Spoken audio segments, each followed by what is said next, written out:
तुम्ही पाहत आहात अंजनगाव सुरजी न्यूज। अंजनगाव सुरजीच्या ताज्या बातम्या पाहण्यासाठी बघत रहा तुमच्या शहराचे चॅनल अंजनगाव सुरजी न्यूज। अंजनगाव सुरजी नगर परिषद सार्वत्रिक निवडणुकीत शहरातील गजबजलेला परिसर असलेल्या पानटाई येथे शिवसेना उद्धव बाळासाहेब ठाकरे गटाच्या वतीने जाहीर सभा आयोजित करण्यात आली होती। नगराध्यक्ष पदाचे उमेदवार इंजिनियर यश गजानन लवटे व नगरसेवक पदाच्या उमेदवारांसाठी ही जाहीर सभा पानटाई परिसरात घेण्यात आली। ही सभा बाळापूर मतदारसंघाचे आमदार नितीन बापू देशमुख यांनी चांगलीच गाजवली। सभेसाठी दर्यापूर अंजनगाव मतदारसंघाचे आमदार गजानन लवटे, शिवसेना उबाटा गट जिल्हा प्रमुख पराग गुधडे यांची उपस्थिती होती। सभेला परिसरातील नागरिकांचा उत्स्फूर्त प्रतिसाद मिळाला असून सभेला नगरसेवक पदाचे उमेदवार शिवसैनिक मोठ्या संख्येने उपस्थित होते।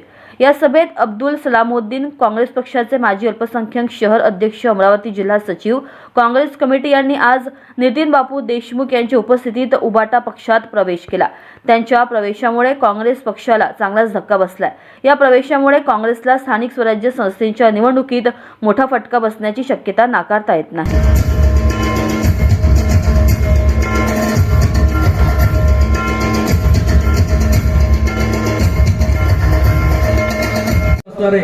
आपले दर्यापूर अंजनगाव मतदारसंघाचे लोकप्रिय आमदार गजानन लवटे यांनी आपला घटनेचे शिल्पकार डॉक्टर बाबासाहेब आंबेडकर, आमचे ग्रामदैवत संत रुपलाल महाराज, संत तुकडोजी महाराज, संत गाडगे बाबा या महामानवांना प्रथम अभिवादन करतो।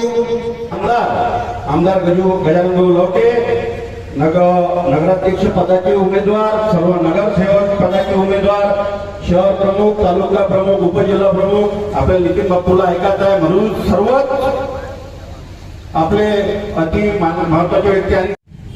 बापू, काल इथे एक सभा झाली, या ठिकाणी इथे एक सभा झाली। आपल्या नगरीतल्या सर्व लोकांना माहिती आहे। त्याच्यात फक्त सांगायचं तात्पर्य समजून घ्या। काल इथं सभा झाली, त्याच्यात सांगितलं पोट्टा उभा केला, काय म्हणे पोट्टा उभा केला। अबे चोटे हो, तो पोट्टा असा आहे, तो उभा राहिला ना तर तुम्ही तुमचे सारे उमेदवार झाकले जाते, एवढी पर्सनॅलिटी आहे पोट्टे। ताज्या घडामोडी बघण्यासाठी आजच आमच्या अंजनगाव सुरजी चॅनलला सबस्क्राईब करा आणि लाईक करा आणि शेअर करा।